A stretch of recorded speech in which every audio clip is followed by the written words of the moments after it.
Welcome to Rewatch-and-Rank. On this channel, we rewatch older TV shows, provide a summary and opinion on the episode before ranking each episode against each other. Today's episode is Bleach Soul Society, The Rescue Arc, Episode 45, Overcome Your Limits.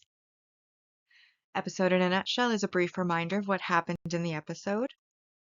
So this episode is fairly simple. We have Ichigo beginning his training with Yoruichi, and throughout the episode, we take little breaks to go back to his training, where he's basically manifested with the help of a device brought by Yoruichi Zangetsu into reality, and then Zangetsu has sent him a test to defeat him, and basically he has to find the one real sword amongst a field of fake swords, and that is the only sword that can defeat Zangetsu.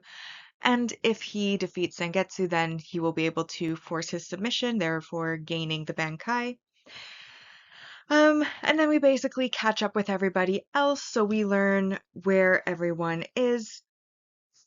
At the beginning, Ishida faces Tosin, who defeats him pretty much instantaneously.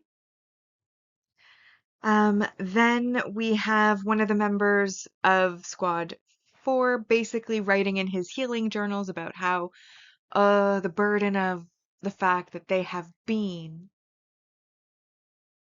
That did not make a lot of sense. Basically, he's burdened by the fact that he's been told to heal the Ryoka and admit them into their healing area when, they're intruders and he doesn't think that they should be there. Hanataro, because he assisted Ganju and Ichigo, ends up facing a potential punishment or judgment. However, what that punishment or judgment is has yet to be decided. Renji breaks out of prison. Inoue, who had been taken away by one of the Shinigami on Ishida's orders, is basically that Shinigami was part of Squad 11. He runs into the lieutenant, and basically she brings Inoue back to Squad 11, where we get to see that Ikkaku, Yumachika, and Kenpachi have all been healed, and Kenpachi basically says if he goes around with Inoue that he's going to end up running into Ichigo again, who he wants to fight again. So in the meantime, she's just kind of chilling out with Squad 11. And then we see that Sato, Ishida, and Ganju are all in prison, and they all happen to be sharing a cell.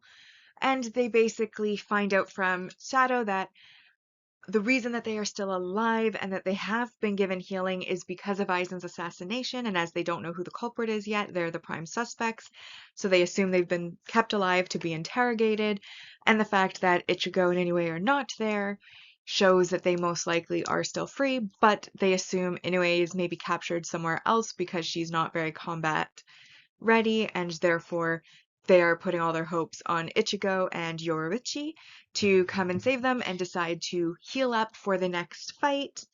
Kira's freaking out in his cell, which I still don't understand why he was even imprisoned in the first place for stopping someone from attacking his superior, but still in prison and he's freaking out about it.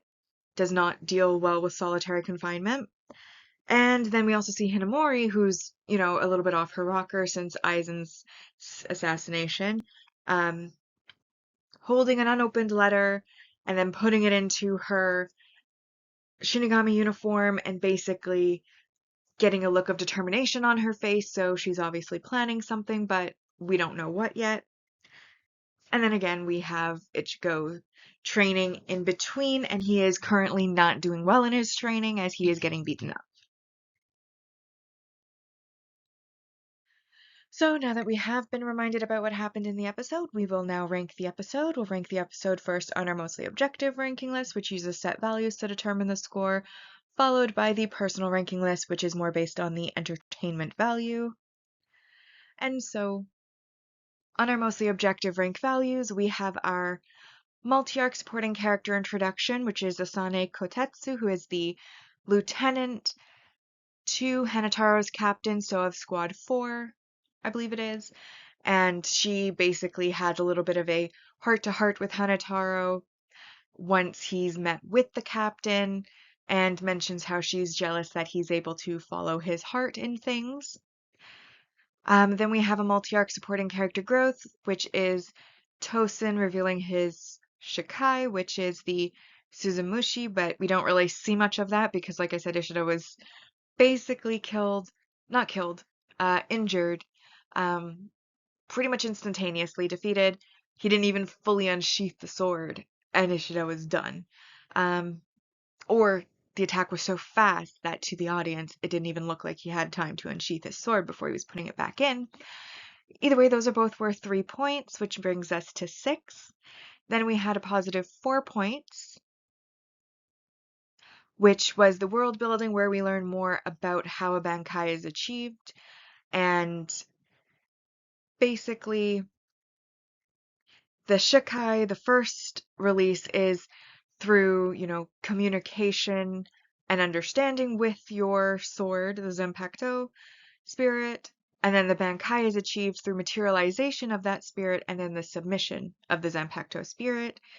And so, as mentioned with Ichigo's training, Yoruichi provides basically like a mannequin that forcibly manifests Zangetsu, and then in order for Zangetsu to submit, Ichigo has to find the one real sword amongst a field of hundreds of fake ones and defeat him with it. Only then will he submit to him, and once he does, then theory is Ichigo will get his Bankai, and Yoruichi says he has 3 days to do this.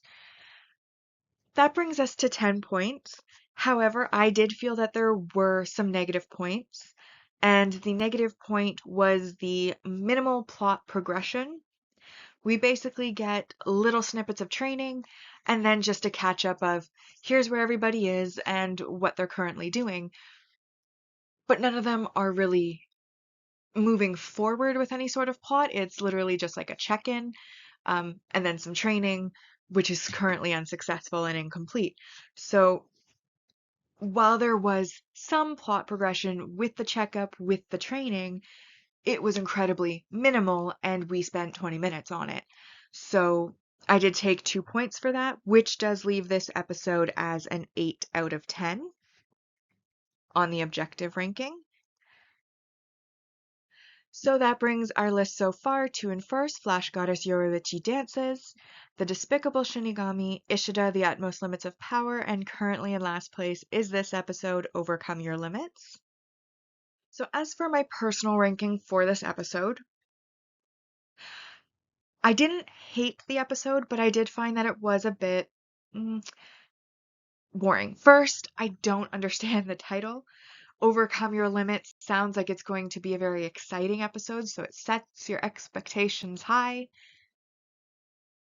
and it failed to deliver, in my opinion. I felt because, Overcome Your Limits, I'm fairly certain now, was referring to Ichigo's training. However, that training is not completed, and he doesn't look like he's overcoming any sort of limits at that point. Ishida has already exceeded his limits and is now noting that he doesn't have any spiritual power left at the moment and has most likely lost his Quincy powers, so he's not overcoming anything. His little brief fight lasted like a second. Chad, Ganju, they're both in the prison. Inoue, not fighting. She's just sitting around with Squad 11. Kira, I still think it's ridiculous that he was, imprisoned, and I still do not understand why. He prevented a colleague from attacking his superior. That was defense all the way. He did not actually hurt her, and frankly speaking, he prevented her from making a major mistake she would have regretted by either ending up incredibly hurt herself or potentially having attacked a superior, having to deal with great disciplinary action. So I'm not sure why he was arrested. To this day, I still don't get it. And now he's having a freak out, and I feel like he didn't have to go through that mental anguish because honestly, I don't think he did anything wrong that would have required him to be imprisoned. maybe reprimanded because, ultimately he did defend, and in that defense, there was a bit of a battle, so mutual fighting, so maybe don't do that next time, or try to find a way without, you know, full on a battle. But at the same time, he had very good reasons to try to stop her from making a terrible mistake and attacking a superior, and specifically his superior. So I still don't get it, still bothers me, and now that we see the mental anguish he is going through having been imprisoned, what in my mind is wrongfully, I'm still upset about that because I don't get it. Ultimately, like I said in the mostly objective, it felt like there was some check-ins, but nothing really was happening, and we are just kind of planting seeds. But, some of the little check-ins, we do get some interesting dialogue. There are a couple of funny moments within that dialogue, and so because of that, I did think it still had some entertainment value, which is why I gave it a 3 out of 10. And so with a 3 out of 10, it brings the personal ranking to in first, Ishida the Utmost Limits of Power, the Despicable Shinigami, Flash Goddess Yoruichi Dances, and then this episode in fourth, Overcome Your Limits. And that brings us to the series rankings so far, which on our mostly objective ranking has Agent of the Shinigami arc in first at 84%, Soul Society the Sneak Entry arc at second with 75.24%, and this episode, Soul Society the Rescue arc, is currently sitting at 38 points out of 220. But on the personal ranking side, Agent of the Shinigami arc is also in first place, but only with 63%. Soul Society the Sneak Entry arc in second with 59.52%. And Soul Society the Rescue arc currently has 27 points out of a possible 220. But with that, we've now rewatched and ranked Bleach, Soul Society, The Rescue Arc, Episode 45, Overcome Your Limits. Like and subscribe if you'd like to, and I'll see you in the next episode.